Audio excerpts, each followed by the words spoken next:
Garant de l'indépendance, de l'unité nationale et de l'intégrité territoriale, je réitère mon engagement constitutionnel de défendre la patrie jusqu'au sacrifice suprême.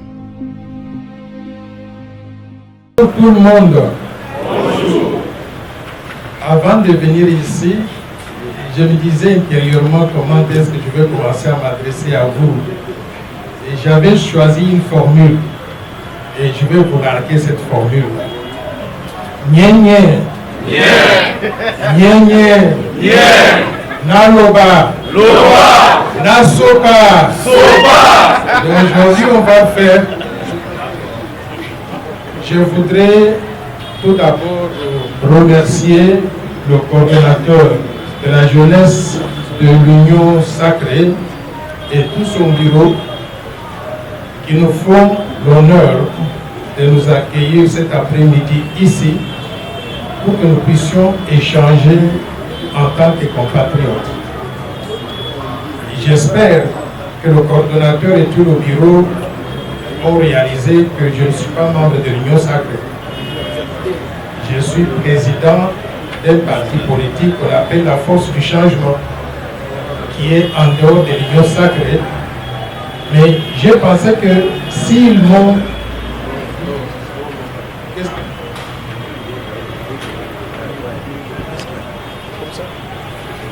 J'ai pensé que s'ils m'ont invité à venir m'adresser à vous cet après-midi, c'est que réellement ils tiennent à ce que nous partageons en commun.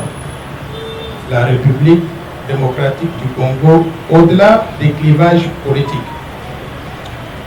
La loi Tchani de père et de mère, c'est cette loi-là qui nous unit tous, contrairement à certaines opinions propagées par certaines personnes pour des raisons qui leur sont propres. Ces personnes-là disent que la loi Tchani de père et de mère nous divise. Et je vais vous démontrer cet après-midi que cette loi nous unit plutôt que nous diviser. Mais avant de faire cette démonstration, je vais commencer par vous faire un constat qui m'a amené à concevoir cette proposition de loi. Le constat est lequel? Tout le monde est au courant que notre pays est infiltré jusqu'aux dents. Mais beaucoup de personnes ne réalisent pas comment ces infiltrations ont commencé. C'est que déjà du temps de la Deuxième République, quand on avait un président du nom du maréchal Mobutu Sese Seko, on a eu un directeur de cabinet du bureau du président qui s'appelait Bisengimana. Ce directeur de cabinet n'était pas congolais, il était rwandais. Il a utilisé son poste pour mettre ces gens, les Rwandais, dans beaucoup d'institutions de la République, à tous les niveaux de l'État. Mobutu est parti. Pour le faire partir, il y a eu des coalitions des pays étrangers qui se sont mises ensemble pour combattre le régime de Mobutu. Ces coalitions incluaient des gens comme Zé Laurent Désiré Kabila, qui étaient soutenus par le Rwanda, l'Ouganda et le Burundi. Ces pays-là ont mis en place, ont mis à sa disposition leurs armées, les armées du Rwanda, du Burundi et de l'Ouganda. Ils ont commencé à faire la guerre à l'armée zaïroise, les FAS, comme on les appelle, les forces armées zaïroises. Et ils ont vaincu les FAS. On a chassé Mobutu du pouvoir. Une fois que Mosé Laurent Désiré Kabila est arrivé ici, c'était au vu et au su de tout le monde. Il a commencé à nommer des gens par-ci par-là. Et parmi ces gens-là, je vais vous mentionner peut-être 2 ou 3 personnes simplement. Il y avait le chef d'état-major de l'armée qui s'appelait James Kabarebe. Mosé Laurent Désiré Kabila l'a présenté comme étant un Congolais. Par la suite, il s'est avéré qu'il n'était pas Congolais. Il y avait des gens comme les Bizima Karaha, les Azarias Ruberwa. Ils étaient nombreux. Les Bougera, vous vous rappelez, les Boguer. Tout ce monde-là, ils ont occupé des fonctions importantes dans l'arsenal des institutions de la République. Au fil des années, ils ont réussi à placer dans chaque institution de la République quelqu'un qui venait de ces pays-là, le Rwanda ou l'Ouganda ou le Burundi, aux grandes dames des Congolais. Mais pendant que les armées du Rwanda, du Burundi et de l'Ouganda marchaient sur le sol congolais, ils ont fait au passage plusieurs millions d'enfants avec des femmes congolaises. Et pour combattre ces armées-là, la République démocratique du Congo, qui était dirigée par M. Laurent Désiré Kabila, a fait venir aussi des armées étrangères. L'armée de l'Angola, du Zimbabwe, de la Namibie. Ils sont venus pour combattre ces armées venues de l'Est. Mais maintenant, pour maintenir la paix entre ces belligérants, les Nations Unies nous ont amené les armées de tous les pays du monde dans le cadre de la MONUC ou bien de la MONUSCO. Il y a eu un afflux de militaires étrangers sur le sol congolais. Ces militaires étrangers, phénomène humain, se sont accouplés avec des femmes congolaises ou bien avec des hommes congolais, créant au passage des millions d'enfants qui ont un parent congolais et un parent étranger. D'après notre constitution, ces enfants-là, ils sont quoi? Ils sont congolais. Et nous, on les accepte, ils sont les nôtres. Ce sont nos neveux, nos cousins, nos petits frères, tout ce que vous voulez. On les accepte, on ne les refuse pas. Parce que la constitution congolaise donc dit que pour être congolais, il faut être des pères ou des mères. Être des pères et des mères, ou même être un étranger venu ici et se naturaliser pour prendre la nationalité congolaise. Ou même aussi, il y a ce qu'on appelle les apatrides. Les apatrides sont des gens qui n'ont pas de pays. Vous vous réveillez un matin, vous allez devant votre maison, vous trouvez un enfant avec des yeux à côté, il est jaune, vous le prenez pour des raisons humanitaires, pour qu'il ne puisse pas mourir de faim, vous l'amenez dans votre maison, il grandit. Cet enfant-là, qui n'avait pas de parents, qui n'a pas de pays, il est congolais. On l'appelle les apatrides devenus congolais. La constitution congolaise dit que tous les Congolais sont les mêmes. Et ils ont les mêmes droits à tout dans notre pays. Et nous acceptons cet article-là comme tel. On ne le conteste pas. Donc, Congolais de père et de mère, Congolais de père ou de mère, étrangers naturalisés congolais ou apatrides devenus congolais, tous, nous sommes égaux. Nous nous aimons tous, nous devons tous nous aimer, on ne doit pas se diviser. Et nous avons droit à tout dans notre pays. C'est-à-dire que chacun de nous là peut devenir joueur de football, marchand, vendeur de poissons. Il peut devenir président des clubs de football. Il peut être ministre des sports, ministre de la culture. Tout le monde a droit à ces postes-là. Il peut être homme d'affaires. Il peut travailler dans une entreprise privée ou publique. Nous avons tous droit à tout dans notre pays.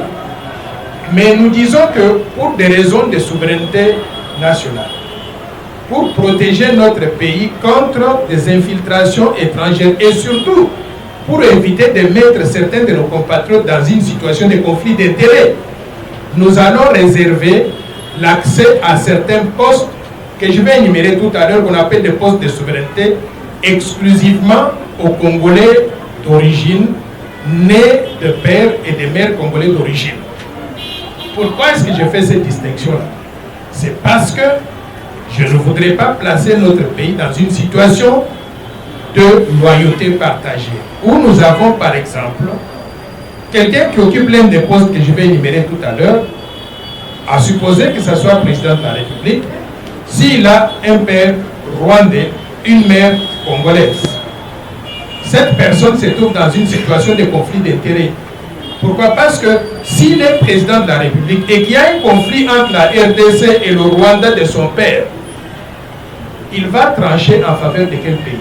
Parce qu'il aime beaucoup sa mère congolaise et il aime beaucoup son père aussi rwandais, et nous on ne lui demande pas de ne pas aimer l'un de ses parents. Il doit les aimer de la même façon.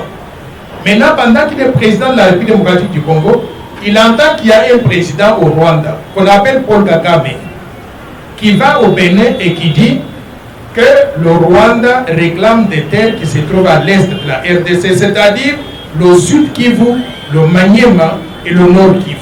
Maintenant, nous avons un président dont le père est rwandais. Comment est-ce qu'il va trancher ce conflit-là?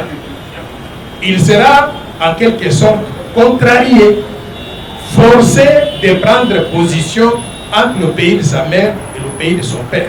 Ce n'est pas juste à l'égard de cette personne-là, parce que personne n'aime choisir entre sa mère et son père. Il les aime de la même façon. C'est pour éviter de mettre l'un de nous dans une situation de conflit d'intérêts de cette façon-là que nous disons, nous vous aimons beaucoup, vous pouvez tout faire dans notre pays, mais on ne va pas vous mettre dans des postes où vous devez choisir entre le pays de votre père et le pays de votre mère. En d'autres termes, nous ne voulons pas vous mettre dans une situation de loyauté partagée. Partagée entre la RDC et le Rwanda, ou partagée entre la RDC et l'Ouganda, la RDC et un autre pays.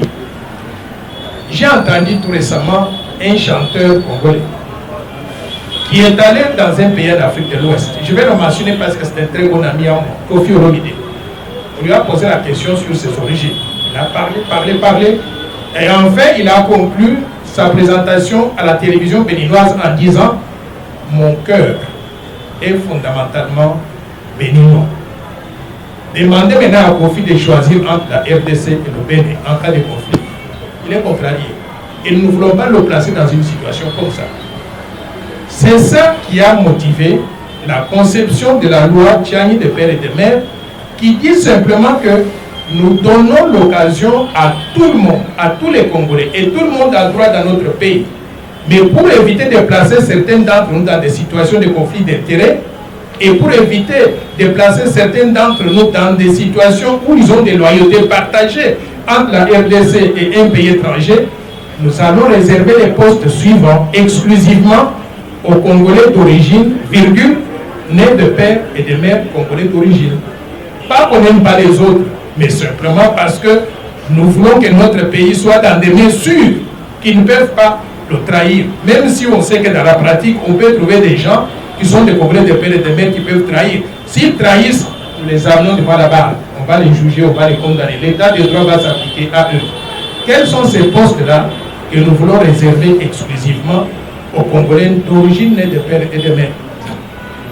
Nous avons énuméré quelques-uns. La liste n'est pas exhaustive, mais les postes suivants sont les plus visibles et les plus concernés. Président de la République démocratique du Congo, président de l'Assemblée nationale, président du Sénat, le Premier ministre et les ministres régaliens, c'est-à-dire Finances, Justice, Défense, Affaires intérieures et Affaires étrangères, les hauts commandements militaires de l'armée, c'est-à-dire des généraux là qui font la guerre. Quand on les envoie au front pour combattre les M23, vous apprenez que certains de nos généraux ont juste tourné la casaque et ils ont rejoint le M23. Or, mais nous on croyait que vous étiez le nôtre. C'était des infiltrés qui étaient parmi nous. Donc nous allons maintenant verrouiller, nous assurer que ces postes-là sont désormais occupés par des gens qui ne peuvent pas changer casaque. Parce que le Congo, c'est le seul pays qu'ils ont. Le haut commandement du commissariat général de la police, c'est-à-dire les mêmes choses, les généraux là, au niveau de l'armée, mais aussi au niveau de la police, l'administrateur de l'ANER, de l'Agence nationale des renseignements, le directeur général de la DGM, de la Direction générale d'immigration, les hauts magistrats de la République, les gens comme le premier président de la Cour de cassation, le premier président de la Cour constitutionnelle, donc des hauts magistrats de la République, le président de la Commission électorale nationale indépendante, la CENI, le gouverneur de la Banque centrale du Congo, les gouverneurs des provinces et leurs adjoints, les ambassadeurs de la République démocratique du Congo à l'étranger, parce qu'ils représentent le pays, ils représentent le chef de l'État, qui est des pères et des mères, ils doivent être comme lui. Et enfin, nous allons vérifier aussi les épouses et les époux de tous ceux qui occupent les postes de souveraineté. Je vais m'expliquer. Nous ne disons pas à nos compatriotes de ne pas aimer des femmes étrangères ou des hommes étrangers. Non, pas du tout. Vous pouvez aimer qui vous voulez. Mais quand vous aimez là, sachez que demain, quand vous occupez un poste de souveraineté et que vous devez choisir entre le Congo, d'où vous venez, et le pays de votre femme, vous serez dans la même situation de conflit d'intérêts que j'ai décrit tout à l'heure là. Ce serait malsain pour vous de prendre des décisions contre le pays de votre femme. Ce n'est pas normal, ce n'est pas acceptable. Par conséquent, pour vous éviter d'être dans la même situation de conflit d'intérêts, nous nous disons, pendant que vous aimez une Allemande, une Française, une Rwandaise, une Ougandaise, ainsi de suite, là, vous allez faire autre chose. Vous n'allez pas occuper le poste de souveraineté que je viens d'énumérer là. C'est ça la logique. Donc, voilà l'étendue de la loi en ce qui concerne la question d'éligibilité aux fonctions de souveraineté. Et ça touche l'article 72 de la Constitution. Ce que nous proposons, c'est quoi? C'est que cet article-là soit purement et simplement modifié simplement en disant que pour être éligible à ces postes-là, la personne doit remplir les conditions suivantes. Être congolais d'origine, c'est ce que la Constitution dit actuellement, et nous allons ajouter virgule, né de père et de mère congolais d'origine. Ce que nous ajoutons là, ce n'est pas une nouveauté. Ça existait pendant la période de la Deuxième République. Pendant que Mobutu était président de ce pays, la Constitution du Zaïre disait la même chose. Pour être éligible à ces postes-là, pour être éligible au poste de président du mouvement populaire de la Révolution, président de la République du Zaïre, il fallait être zaïrois d'origine, virgule, né de père et de mère zaïrois. Donc, quand les belligérants sont allés en Afrique du Sud pour écrire la Constitution de 2006, ces belligérants, ils ont fait tomber la mention né de père et de mère. Et pourquoi ils l'ont fait? C'est parce que ces belligérants-là ne défendaient pas simplement les intérêts du Congo. Les belligérants étaient lesquels? Le RCD Goma de Azarias Ruberwa, soutenu par qui? Par le Rwanda. Le MLC de Jean-Pierre Bemba, soutenu par l'Ouganda.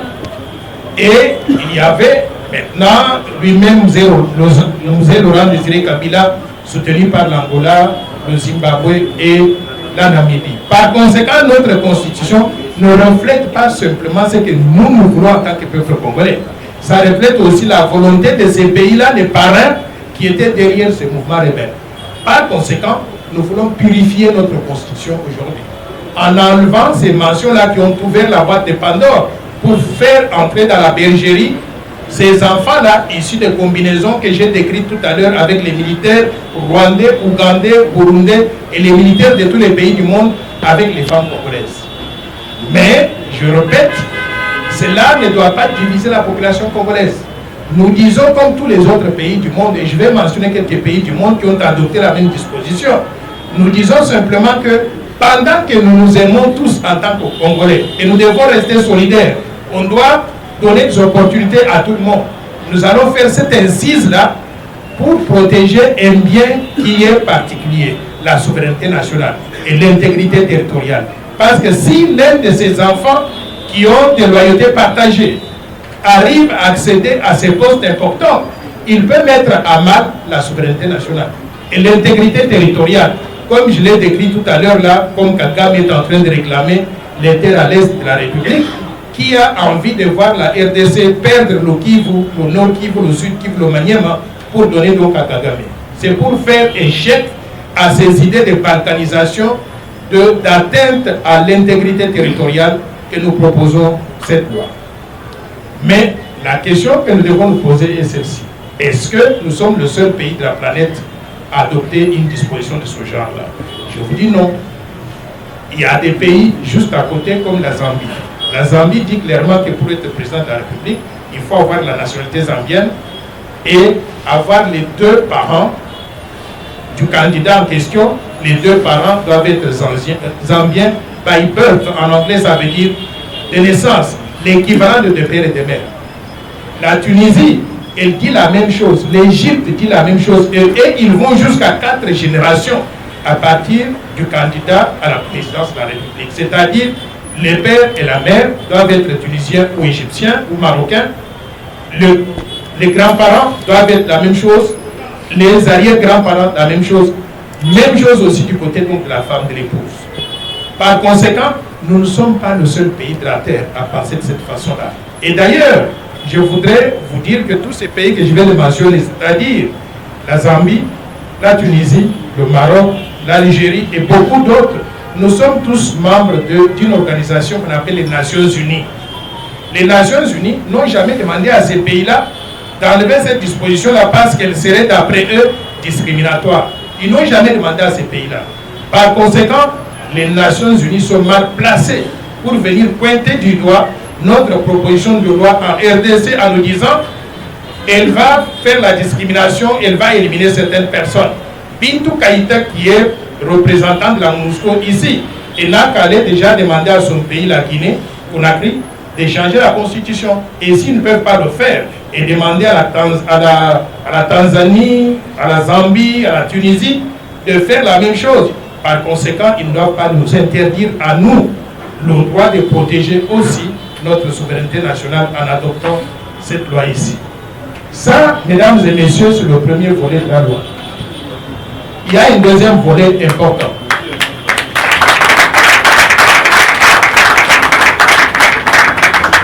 Il y a un deuxième volet important de la loi. C'est l'article 10 de la Constitution. L'article 10 dit que la nationalité congolaise est une et exclusive. Qu'est-ce que cela veut dire? Cela veut dire que vous ne pouvez pas être congolais et avoir une autre nationalité étrangère. Vous ne pouvez pas être congolais et être français, belge, indonésien, n'importe quel pays du monde. À cause de cette disposition-là, beaucoup de nos compatriotes qui ont quitté ce pays dans des conditions difficiles, la plupart d'entre eux, ils ont quitté parce que le pays était mal géré, la malgouvernance. Ils ont fui le pays pour aller chercher des opportunités ailleurs. Ils arrivent là-bas, ils travaillent, ils terminent les études. Pour trouver le travail, le pays leur dit, le pays de résidence leur dit, si vous voulez trouver du travail ici, vous devez avoir la nationalité du pays, c'est-à-dire prendre les papiers pour être éligible à travailler dans le pays. Et ils sont allés, ils ont pris ces papiers-là pour être français, belge, indonésien, ainsi de suite. Mais à la minute que vous prenez ces papiers, la RDC ici vous dit, ah, vous n'êtes plus le nôtre, vous n'êtes plus congolais. Or, quand vous prenez ces papiers-là, c'est pourquoi? C'est pour trouver du travail, nourrir vos enfants, les envoyer dans des bonnes écoles et gagner de l'argent supplémentaire. Envoyer cet argent-là aux familles qui sont restées dans la pauvreté en RDC. Vous êtes un héros national. Quelqu'un que nous avons envoyé pour nous gagner de l'argent, soutenir les familles qui sont dans la pauvreté ici. Maintenant, je considère que avec cette disposition, nous avons perdu 15 millions de Congolais. 15 millions de Congolais, la plupart d'entre eux qui sont dans la diaspora, ont perdu la nationalité congolaise, ne sont plus Congolais. En d'autres termes, la constitution actuelle, avec cette clause d'exclusivité de la nationalité congolaise, a divisé la population congolaise.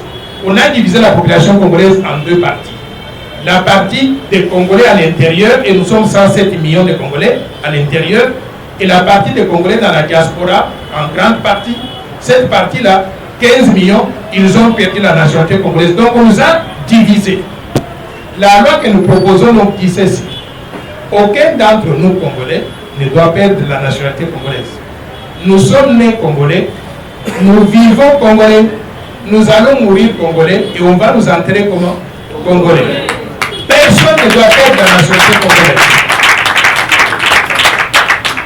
Personne ne doit perdre la nationalité congolaise. Si vous allez à l'étranger et vous prenez une nationalité congolaise, comme disent les Quinois ici, Etalio, ça vous regarde.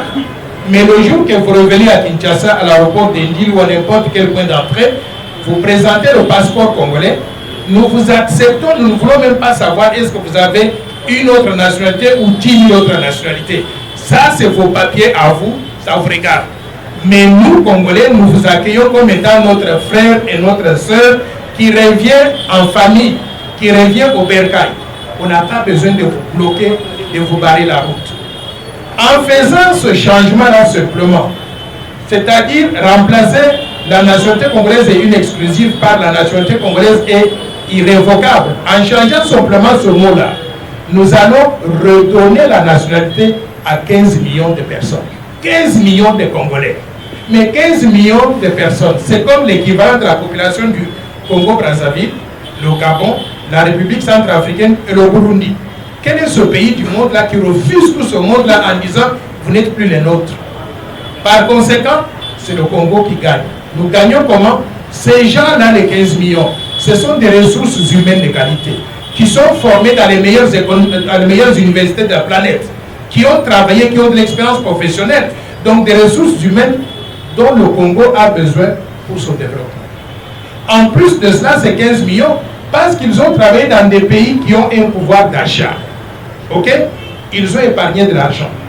Cet argent qu'ils ont épargné, à la minute qu'on leur dit vous pouvez rentrer au Congo quand vous voulez, vous êtes Congolais, ils vont venir le dépenser ici, investir dans des petits projets de développement, par conséquent, créant des emplois pour nous autres qui sommes à l'intérieur du pays. Par conséquent, je ne vois que du bien qui pourrait venir de ce changement-là et d'adoption du principe de irrévocabilité de la nationalité congolaise. Toutefois, nous devons être prudents.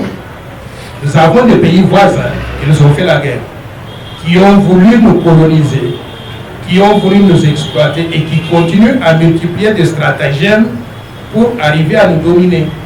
Ces pays-là, nous n'allons pas permettre la double nationalité avec eux. Donc, dans un premier temps, double nationalité avec tous les pays du monde, sauf avec les pays voisins de la RDC. Et ça, jusqu'à ce que nous nous sentions à l'aise à vivre avec eux, à partager la même nationalité avec eux. D'où on n'aura pas la double nationalité entre la RDC et le Rwanda, la double nationalité entre la RDC et l'Ouganda et tous les pays voisins. Et ça va durer peut-être 30 ans, 50 ans ou 100 ans, jusqu'à ce qu'on se sente à l'aise maintenant de vivre avec eux.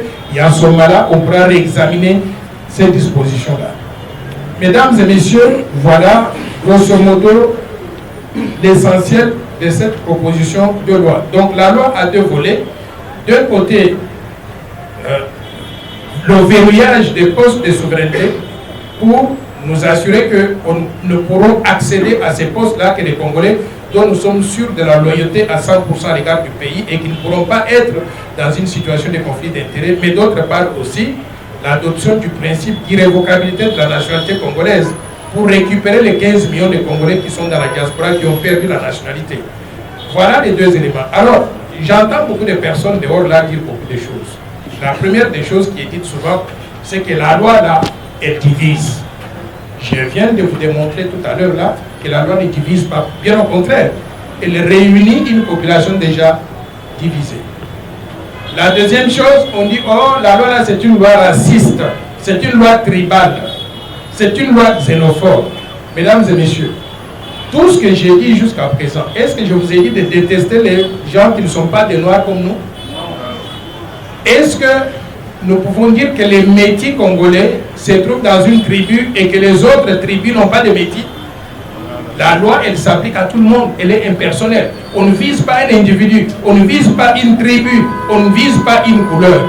La loi s'applique à tous les Congolais sans distinction. Et tout ce que nous voulons, c'est protéger notre pays, la souveraineté nationale, l'intégrité territoriale, comme l'ont fait beaucoup d'autres pays à travers le monde. Voilà grosso modo l'essentiel de la proposition de loi que nous faisons. Vous vous posez la question où est-ce qu'on en est maintenant.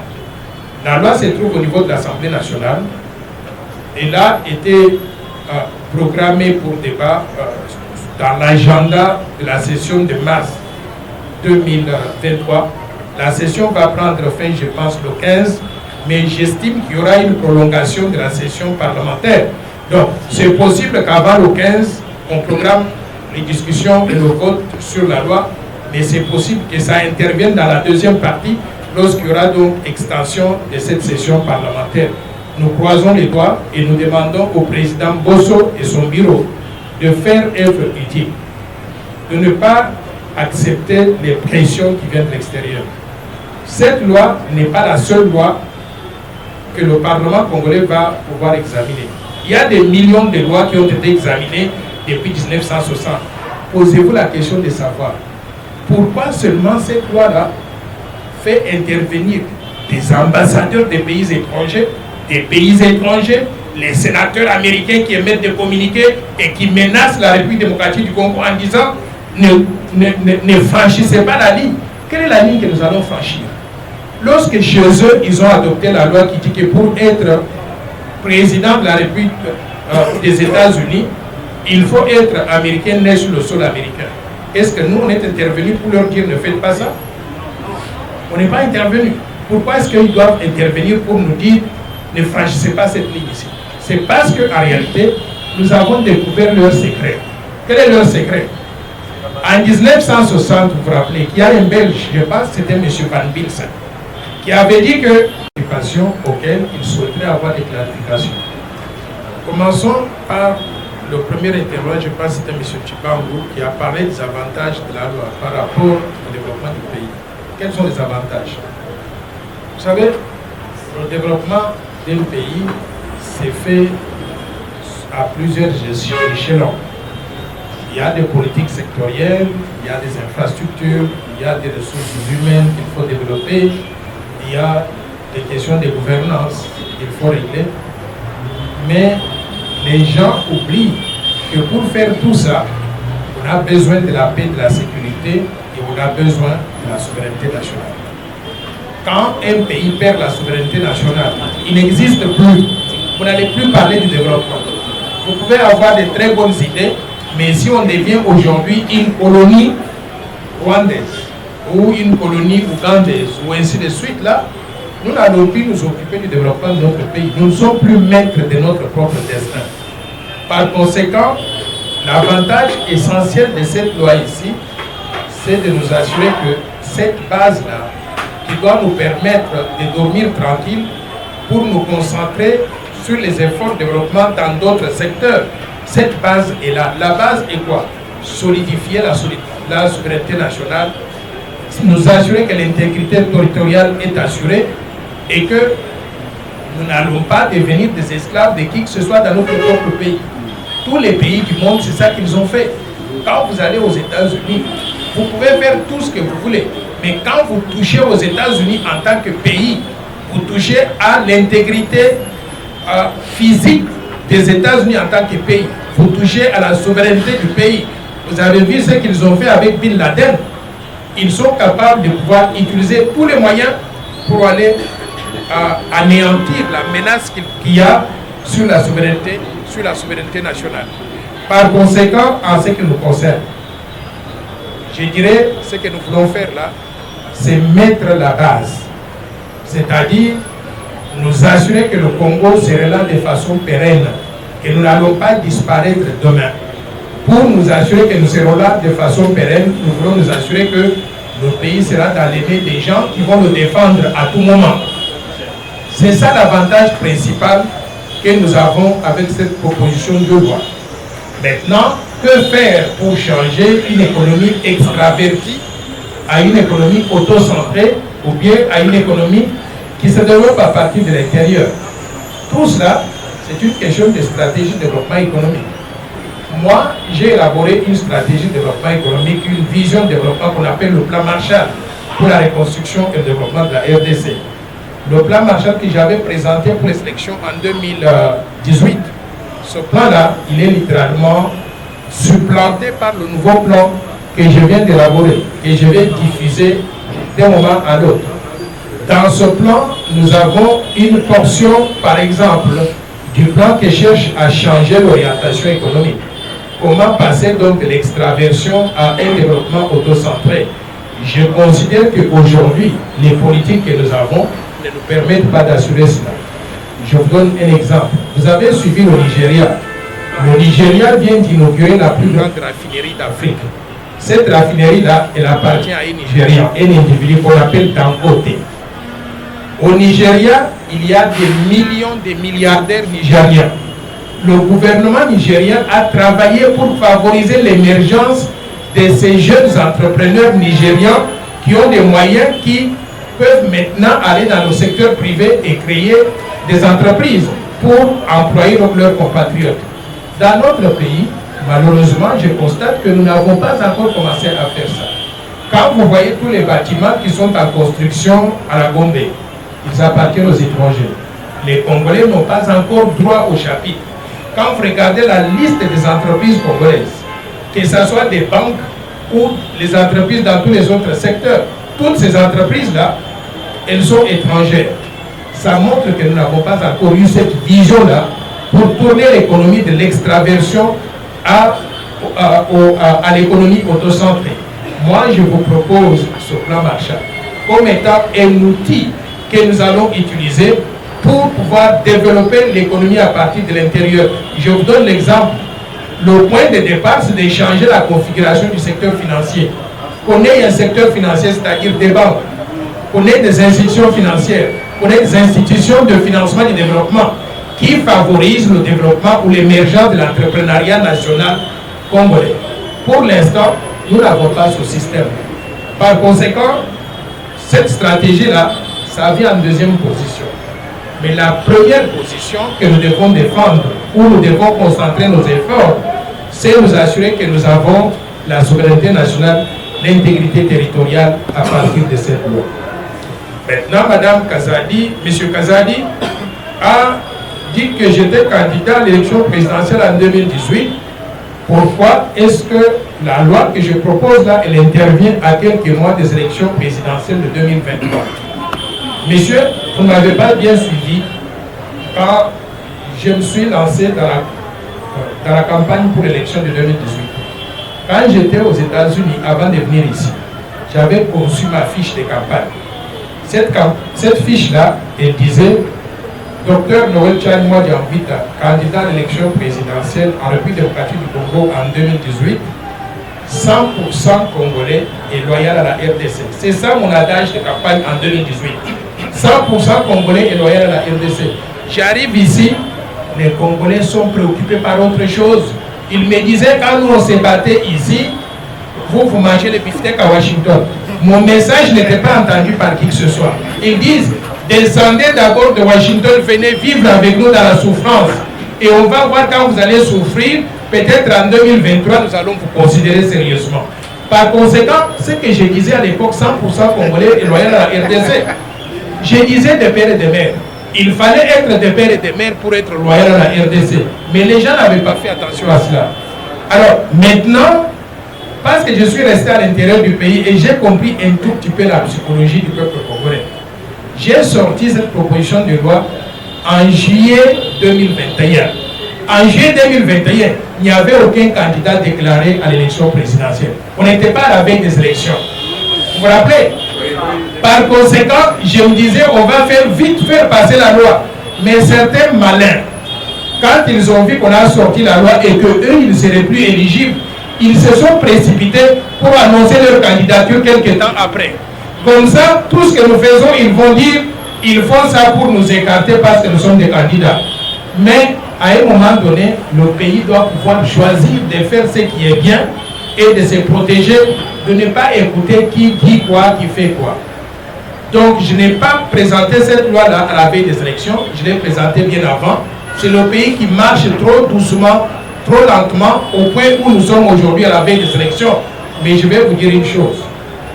Quand vous avez une question aussi essentielle que la protection de la souveraineté nationale, peu importe le moment, même si c'est 2 jours avant les élections, adoptons la loi, passons à autre chose par la suite.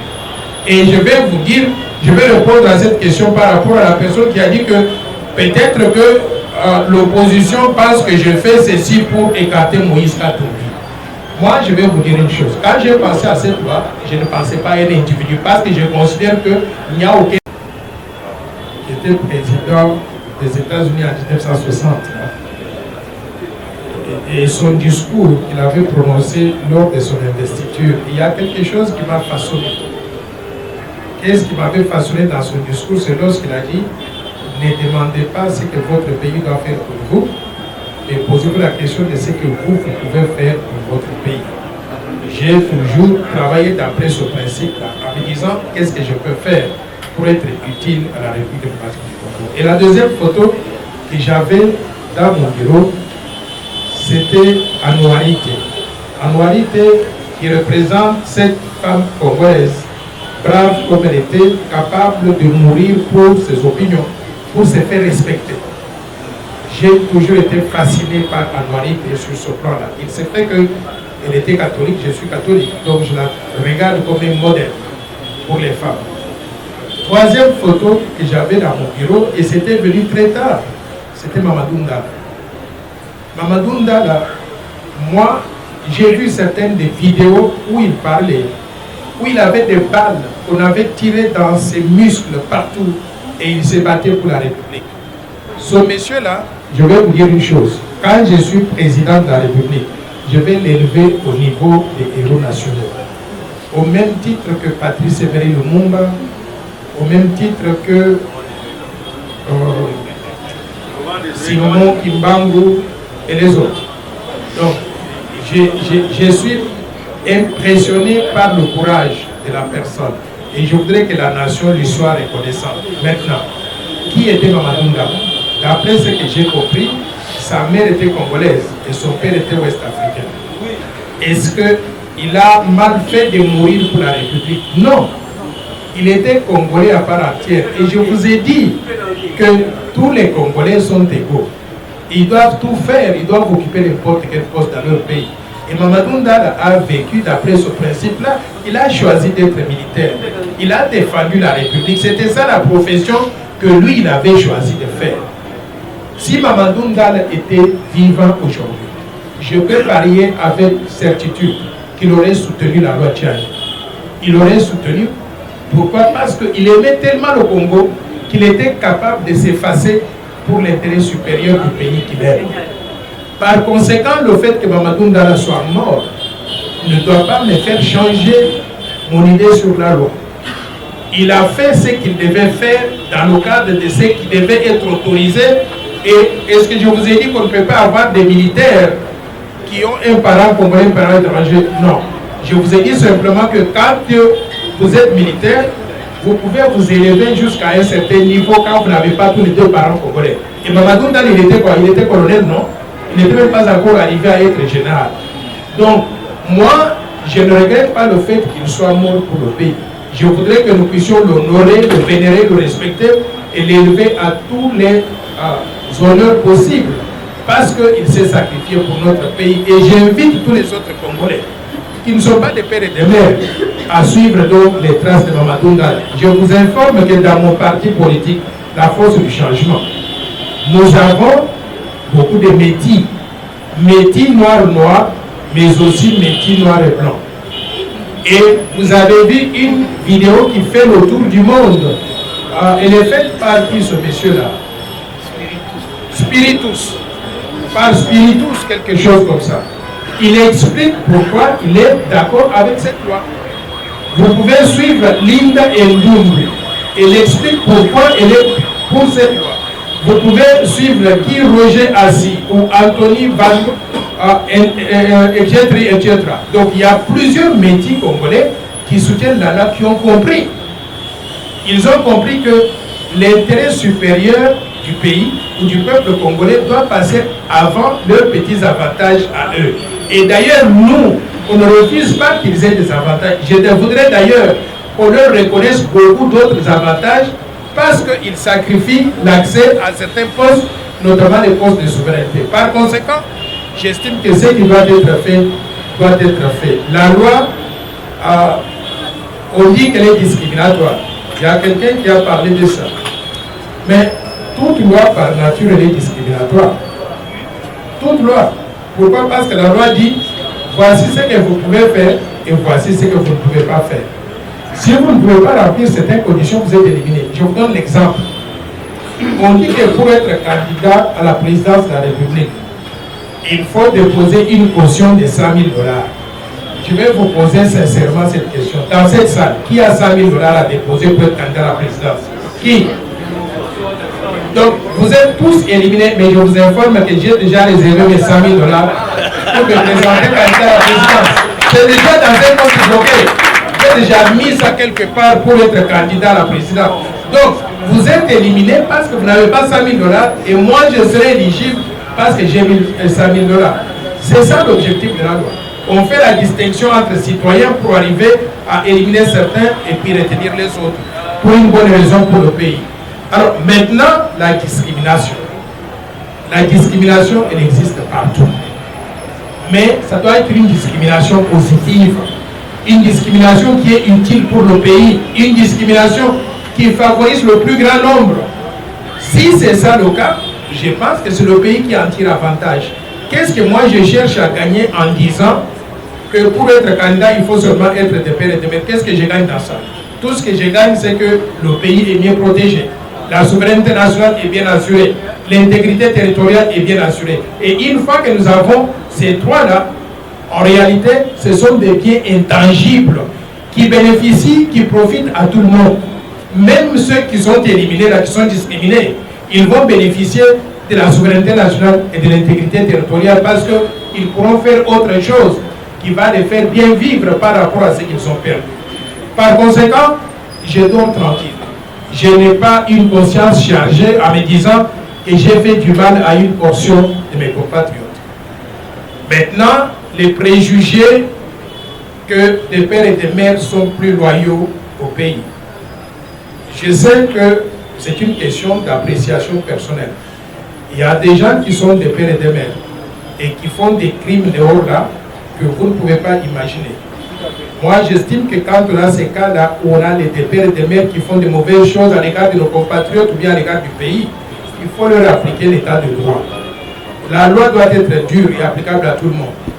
Et quand on les attrape, on les punit de façon exemplaire.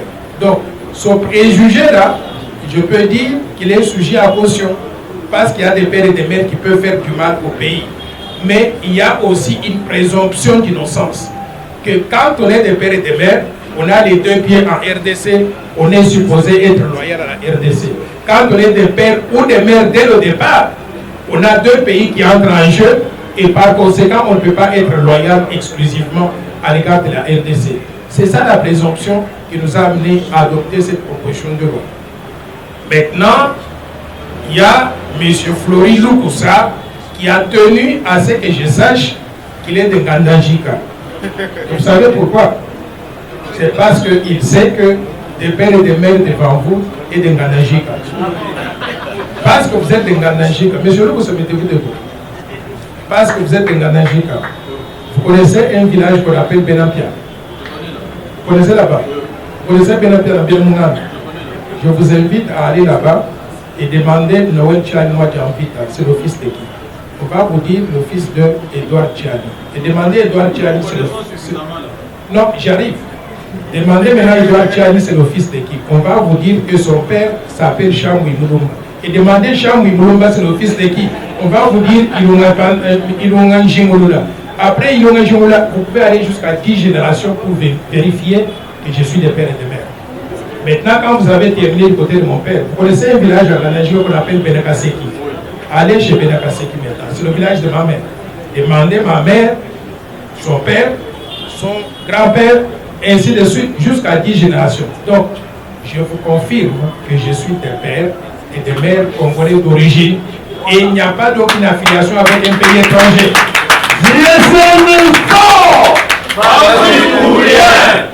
Maintenant, vous avez demandé si je serais candidat. C'est la deuxième, troisième fois que cette question revient.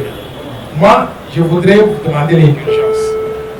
Par respect, je suis venu ici à l'invitation de la jeunesse de l'Union Sacrée.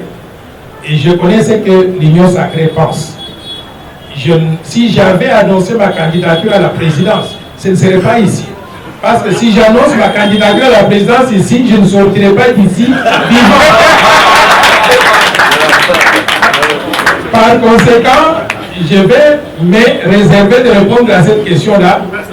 Et je vous promets que je vais y répondre quand?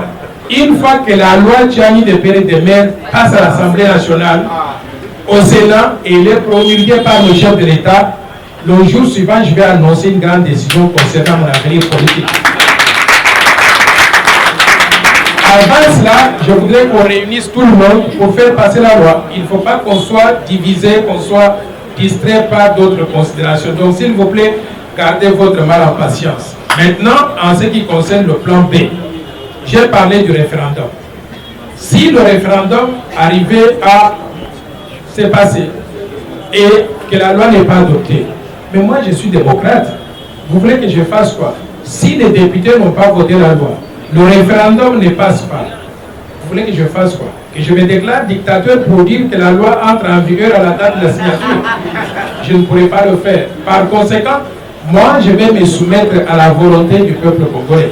Et cette volonté va transparaître à travers le vote au niveau de l'Assemblée nationale ou à travers le référendum que nous pourrons donc organiser au cas où le vote n'est pas concluant. Et je serai tenu de respecter les résultats qui vont sortir donc de ces deux démarches-là. Donc voilà ce que je peux vous dire. Encore une fois, je voudrais vous remercier de l'opportunité. Il y a pour les questions.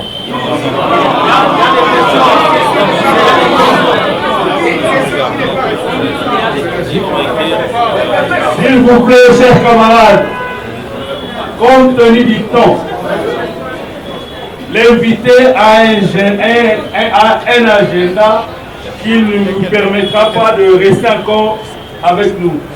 Il a d'autres choses qui lui attendent. Il faudrait que nous donnons aussi le temps d'aller répondre à cette... Il nous fait la faveur de répondre à deux questions. Ah, là maintenant c'est le coordonnateur lui-même qui demande afin que nous puissions avoir deux questions. Une question non répondue.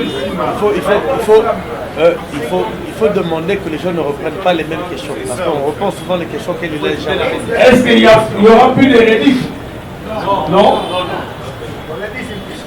Ça va. On va répondre dans cette série. Le papa ici, le papa, le journaliste. Merci pour l'univers, bonjour de fin de journée. Pour les de la postérité. Je suis plus intéressé par le deuxième aspect de votre loi relatif à l'irrévocabilité de la nationalité et en vertu duquel dit qu'il est permis aux Congolais d'avoir une double nationalité avec n'importe quel pays du monde, sauf avec les pays avec lesquels nous partageons les mêmes frontières. Je voudrais savoir